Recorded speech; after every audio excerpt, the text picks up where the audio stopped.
नमस्कार. मी ॲडव्होकेट धनराज वंजारी. आज 1 मे महाराष्ट्र दिन व आंतरराष्ट्रीय कामगार दिवस आहे. त्यानिमित्ताने म्हटलं चला तुमच्याशी जरा संवाद साधू, काहीतरी मोकळं बोलू. महाराष्ट्र देश, महाराष्ट्र राज्य, महाराष्ट्रात हिंदवी मराठी साम्राज्य, या सगळ्या संकल्पना डोळ्यासमोर येतात.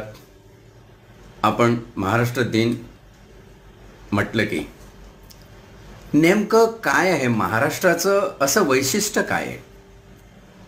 म्हणजे ज्या काळामध्ये कुठेही संपूर्ण भारतामध्ये विजुगिषु वृत्ती, म्हणजे मी स्वतःचं राज्य, स्वतःचा राजा म्हणून एक सत्ता प्रस्थापित करू शकेल असं कुठेही दिसत नव्हतं. अशी परिस्थिती संपूर्ण भारतवर्षावर आली होती. त्यावेळी या महाराष्ट्रामध्ये जो इतिहास घडला, छत्रपती शिवाजी महाराज यांच्या नावाने जे एक दैवत या भूमीला मिळालं व त्यांनी हे दाखवून दिलं की आम्ही 18 पगड जाती, अलुतेदार बलुतेदार, लहान सहान सगळी लोक मावळे एकत्र येऊन आपल्या मनगटावर आपली स्वतःची सत्ता स्थापन करू शकतो. आणि ते त्याने केलं. महाराष्ट्र दिन हा फक्त शिवाजी महाराज आणि शिवाजीच्या अवतीभोवतीची वलय इथेच संयमित राहत नाही, तर ही संकल्पना थोडीशी त्याच्या पुढे आणि थोडीशी त्याच्या मागे सुद्धा नेऊन बघितली तर खऱ्या अर्थाने एक वैशिष्ट्य महाराष्ट्राचं काय असेल तर ते आपल्या लक्षात येईल की पुरोगामित्व, पुरोगामी स्वभाव हे या महाराष्ट्राचं खरं वैशिष्ट्य राहिलेलं आहे. आता नेमका हा शब्द पुरोगामी म्हणजे काय म्हणता येईल? काय काय समजायचं? पुरोगामी म्हणजे काय म्हणणार? लोक प्रोग्रेसिव्ह, प्रॅग्मॅटिक, रिफॉर्मिस्ट, अस्तित्ववादी, वास्तववादी, सत्य सांगणारा, सत्यावर निर्धारित, असे अनेक अर्थ करतात. मग सोयीचा अर्थ काही काही लोक असंच घेऊन टाकतात की प्रतिगामी नाही ते पुरोगामी, म्हणजे खोट्याची व्याख्या पहिले करायची आणि जे खोटं नाही ते खरं, असं करून सत्य निर्धारण करायचं. सत्याची निरपेक्ष व्याख्या करण्याच्या भानगडीत पडायचंच नाही. हा जो प्रकार आहे तो आपण पुरोगामी शब्द नेमका काय आहे, काय सांगतो आणि खऱ्या अर्थाने महाराष्ट्राचं पुरोगामित्व कशात आहे हे आपण आज थोडंसं समजून घेणार आहोत. मोठी मजेशीर कल्पना आहे की पुरोगामी म्हटला की असं वाटतं काहीतरी कोणीतरी खूप मोठा सत्य परखड कथन करणारा, सांगणारा, खूप प्रोग्रेसिव्ह.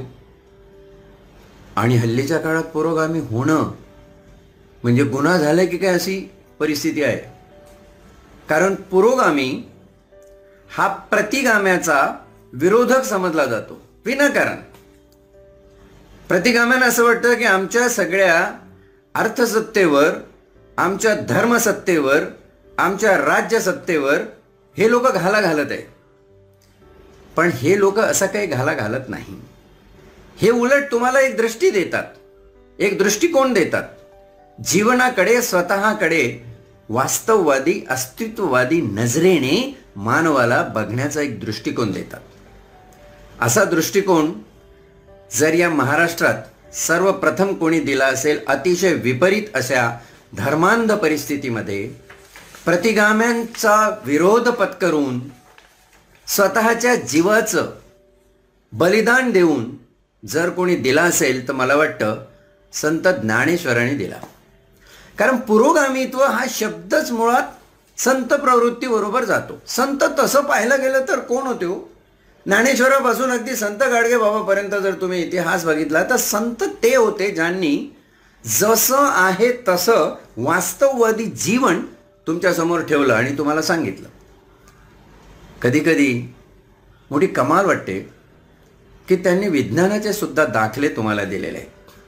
आपण महाराष्ट्राच्या पुरोगामित्वावर बोलत आहोत हे विसरता कामा नये. आपण येणार आहोत. पण ज्ञानेश्वराला मी मूळ अशासाठी संबोधतो की ज्ञानेश्वरीची रचना जी प्राकृत भाषेमध्ये आहे, संस्कृतात करता आली असती, पण संस्कृतात जर केली असती तर 5-7% लोकांच्या वरती लोकांना वाचता आली नसती. कारण त्यावेळी वाचन करणं, लिहिणं, वाचणं, शिक्षण घेणं हे बहुजनांना आणि बाकी इतर लोकांना, दलितांना शक्यच नव्हतं. प्राकृत म्हणजे खडी भाषा, लोकांची जनभाषा. त्या भाषेमध्ये ज्ञानेश्वराला ती ज्ञानेश्वरी लिहावीशी वाटती. याच्यामध्ये खरं तर ज्ञानेश्वराचा पुरोगामी विचार दडलेला आहे आणि सत्य सांगण्याचा विचार तर आहेच आहे. आता ज्ञानेश्वरीवर प्रवचन असतं तर गोष्ट वेगळी असती, पण एक छोटासा ज्ञानेश्वरीतला दाखला की आणि उद्ध्वस्ताचेणी प्रमाणे जैसे न चालता सूर्याचे चालणे तैसे नैष्कर्मत्वची जाणे कर्मेणी असता. न चालता सूर्याचे चालणे. ज्ञानेश्वरीच्या लिखाणाचा काळ साधारण 13वे शतक म्हणजे 13व्या शतकाचा उत्तरार्ध, 1291 ते 1292 असं निर्धारित करता येऊ शकतं. त्या काळामध्ये ज्ञानेश्वरांनी एक वैज्ञानिक सत्य सांगितलं की सूर्य हा स्थिर आहे, पृथ्वी त्याच्या भोवती फिरते. त्याच्या आधीचा संदर्भ होता की पृथ्वी स्थिर आहे आणि सूर्य त्याच्या भोवती फिरतो. हे सत्य कसं धर्मसत्तेला आडवं आलं त्याचं अतिशय सोपं आणि चांगलं उदाहरण जर बघायचं असेल तर ज्ञानेश्वरानंतर साधारण 250-300 वर्षांनी जेव्हा कोपर्निकसनी हे सांगण्याचा प्रयत्न केला, गॅलिलिओला सुद्धा आपले प्राण गमवावे लागले. साधारण 1510 किंवा मग 1643 वगैरे असा तो काळ आहे गॅलिलिओ आणि कोपर्निकसचा, ज्यांनी प्रयोगाच्या साहाय्याने हे सिद्ध करून दाखवलं. पण तिथंही त्यांना कालकोठडी आणि विषप्रयोगाला सामोरं जावं लागलं. कारण धर्म मार्तंड हे जे बिरुद फक्त पैठणलाच नव्हतं तर पाश्चात्यांमध्ये सुद्धा ह्या धर्मसत्तेची अशीच दादागिरी होती. आणि त्या धर्मसत्तेच्या दादागिरीने त्यावेळच्या पुरोगामी सत्य सांगणाऱ्या लोकांचा बळी घेतला. म्हणून ज्ञानेश्वराची चिरंजीव समाधी ही कितपत खरी आहे याच्यावर प्रश्नचिन्ह निर्माण होतं. आणि जर खरी नसेल तर त्याच्या बाजूला हाही प्रश्न पडतो की ज्ञानेश्वरांनी आपलं कार्य संपलं म्हणून जर निजधामी जातो म्हणून सांगितलं असेल तर 6 महिन्यातच तिन्ही भावंड कशी काय निजधामी गेली? सोपं आहे अहो महाराज, सोपं आहे. तुम्हाला हेच तर समजत नाही. देवाचे अवतार नव्हते का ते, म्हणून गेले? अच्छा, ते विष्णूचे अवतार होते म्हणून गेले. मग तुमच्या खानदानी दासपावतर कोणी विष्णूचा अवतार नाही झाला इतके 750 वर्षात? कोणी नाही चिरंजीव समाधी घेतली? ज्ञानेश्वरालाच ती घ्यावीशी वाटली? हे सगळे प्रश्न पडतात जेव्हा आपण महाराष्ट्राचं पुरोगामित्व बघतो तेव्हा. लक्षात घ्या, महाराष्ट्र हा पुरोगामी देश आहे, पुरोगामी राज्य आहे असं आपण जेव्हा म्हणतो तेव्हा त्याचा बेस, त्याचा पाया कुठे आहे ते आपल्याला जरा बघायला पाहिजे. त्यानंतरचे जे परखड सत्य सांगणारे, सत्याचे आसूड असत्याच्या पाठीवर ओढणारे जर कोणी आले असतील तर ते तुकाराम महाराज. जसं ज्ञानेश्वराला अवघं 21-22 वर्षाचं आयुष्य मिळालं तसं यांनाही फक्त 42 वर्ष जगता आलं. कारण त्यानंतर त्यांचं वय कुंठित करण्यात आलं आणि वैकुंठाला गेले. मलाही वाटायचं सुरुवातीला वैकुंठाला असं जातात, पुष्पक विमान येतं, पण आजपर्यंत साधारण 400-450 वर्षात पुष्पक विमान कधी आलंच नाही. ह्याचे नातेवाईक मात्र जे आम्हाला सांगतात त्या प्रतिगामीचे त्या धर्मसत्तेचे नातेवाईक मात्र जर कुठे ॲडमिट झाले, तब्येत खराब झाली तर व्हेंटिलेटरवर 90-92 वर्षाचे होईपर्यंत जगत राहतात. तिथं पुष्पक विमान येत नाही. पण तुकारामाच्या वेळी मात्र पुष्पक विमान आलं होतं. या भ्रमावर समाज जगत आलेला आहे आणि हा भ्रमनिरास काढण्यासाठी ज्या विचारांची पेरणी झाली ते विचार माझ्या मताने खरे पुरोगामी विचार आहेत. ज्ञानदेवे रचिला पाया तुका झालाचे कळस हे जे बहिणाबाई म्हणते, ज्ञानदेवानी रचलेल्या पायावर हळूहळू 250-300 वर्षांनी समाजामध्ये तुकारामाच्या आल्याने एक शास्त्रतेज निर्माण झालं. आणि म्हणूनच याच काळामध्ये छत्रपती उदयास आले. जसा टीनेजमध्ये हा प्रकार घडला, ज्ञानेश्वराच्या बाबतीत हे टीनेजमध्ये घडलं. तुमची कुमार अवस्था पौगंडावस्था, ज्या अवस्थेमध्ये सर्व विचारांचे घुमारे येतात, बौद्धिक आणि भावनिक, बुद्ध्यांक आणि भावनांक या दोन्हीचा ज्या ठिकाणी कस लागतो, असं ते वय तुम्हाला परत एकदा छत्रपती शिवाजी महाराजांच्या रूपाने बघायला मिळतं. कारण आपल्या डाव्या हाताची करंगळी उजव्या हातात तलवार घेऊन कापून 10 ठेंब रक्ताचा रक्ताभिषेक शंकराच्या पिंडीवर करणारा शिवराय हा टीनेज होता. ज्ञानेश्वरी लिहिणारा ज्ञानेश्वर ही टीनेज होता. हे आपण समजून घ्यायला पाहिजे. छत्रपती शिवाजी महाराजांनी जे राज्य निर्माण केलं, आम्ही कुठपर्यंत गेलो? त्याचा राज्याभिषेक होऊ नये म्हणून ते कुठल्या वंशाचे होते? तर सिसोदिया वंशाचे होते. आणि सिसोदिया वंश हा शूद्र वंश आहे. शूद्राला राजा म्हणून घेण्याचा अधिकार नाही आहे, इथपर्यंत प्रतिगाम्यांची मजल गेली. पण तरीही शिवाजी महाराज त्यांच्या आपलपोट्या वृत्तीचा फायदा घेऊन त्यांच्या कुठल्याही दडपणाला बळी न पडता स्वतःचा दुसऱ्यांदा का होईना राज्याभिषेक करून मोकळे झाले. आणि म्हणूनच आज आपण हे बिरुद पुरोगामी महाराष्ट्र हे इतकी वर्ष मिरवत आहोत. हा बेस आपल्या लक्षात आल्यानंतर दिसतं की महात्मा फुले अनन्यसाधारण महत्त्व आहे. जर महात्मा फुले नसते तर शिवाजी महाराज समजलेच नसते. ज्या पेशवाईच्या काळात शिवाजी महाराजांची संपूर्ण त्यांच्या इतिहासाची राखरांगोळी झाली, इतकं की त्यांची समाधी कुठे आहे हे कोणाला माहीत नाही, अशावेळी फुल्यांनी ती शोधून काढावी. फुल्यांनी शिवाजी महाराजांची जयंती साजरी करावी. खऱ्या अर्थाने शिवाजी महाराजांना पुनर्जीवित केलं असेल तर ते फुल्यांनी. आणि फुल्यांनी खरा हा पुरोगामी विचार मांडला. तो छत्रपती शाहू यांच्या रूपाने अनेक सामाजिक परिवर्तनामध्ये कामाला आला.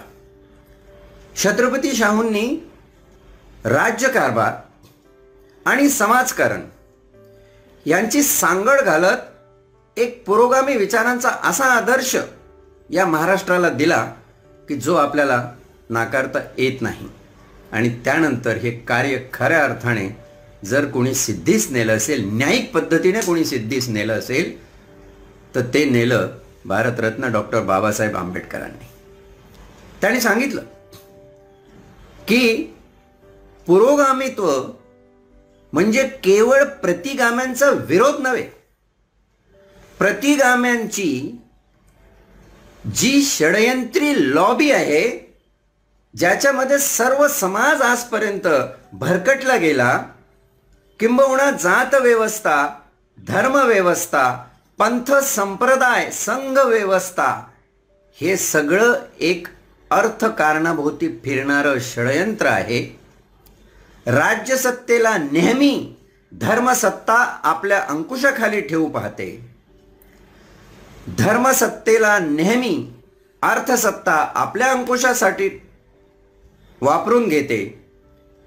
आणि सर्वात प्रबल जी अर्थसत्ता आहे ती या दोन्ही संस्थांच्या माध्यमातून, म्हणजे राज्यसत्ता आणि धर्मसत्ता यांच्या माध्यमातून अमाप संपत्ती गोळा करते.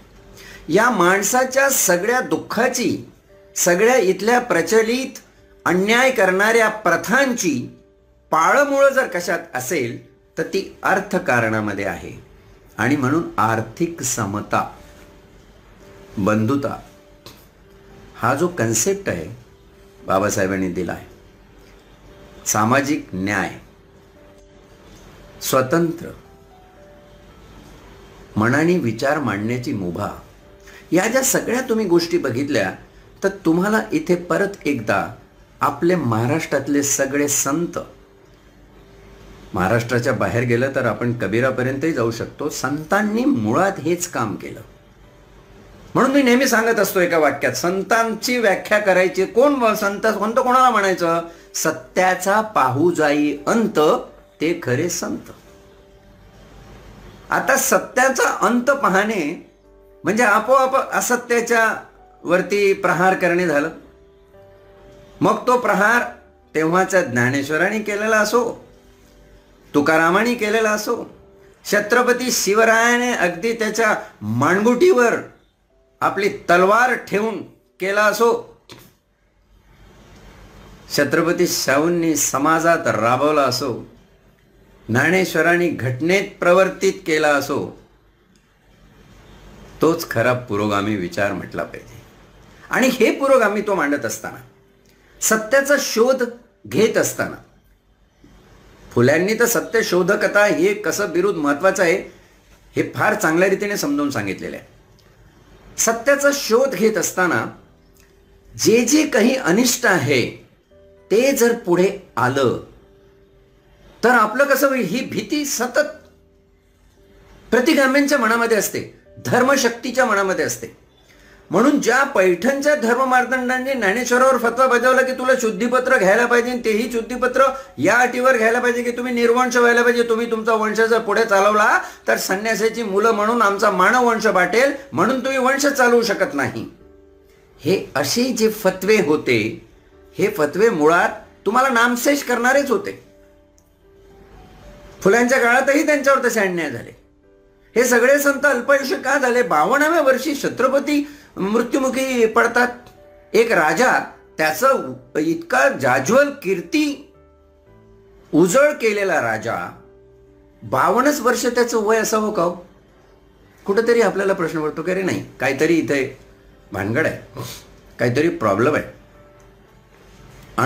आणि म्हणून शिवाजी इन भीमनगर मोहल्ला हे जे एक नाटक मध्यंतरी आलं होतं ते फार उद्बोधक आहे या दृष्टीनं. अल्पायुषी का होतात ही माणसं? बरं, झाली नाही अल्पायुषी तर त्यांचा त्रास होत असेल तर मुद्दाम त्यांना मारलं जातं. म्हणजे महाराष्ट्रातले हे 2 दाभोळकर आणि पानसरे, त्यानंतर कर्नाटकातले कलबुर्गी आणि गौरी लंकेश यांचे मृत्यू बघितले तर खरं तर ह्यांचा जो विचार होता तो विचार प्रतिगाम्यांचं षडयंत्र उघडं पाडणारा विचार होता आणि ते यांना चालणार नव्हतं, म्हणून त्यांना तुम्ही मारलं. पण तरीही पिढ्यानपिढ्या, हजारो वर्ष, ज्या ज्यावेळी या धर्मांध शक्ती, ज्या ज्यावेळी प्रतिगामी आपला वर्चस्मा या समाजावर लादतील, त्यावेळी आपल्या आयुष्याची, आपल्या जगण्याची, आपल्या संपूर्ण जीवनाची रिस्क घेऊन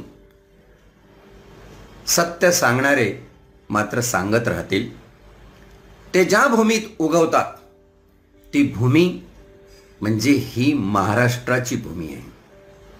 महाराष्ट्राचं पुरोगामित्व हे पुरोगामित्व नुसतं बेगडी नसून आपण सांगितलेल्या सत्याची किंमत मोजायला तयार असणारं जे जनमन आहे ते या महाराष्ट्रामध्ये तुम्हाला क्षणोक्षणी पदोपदी दिसून येतं.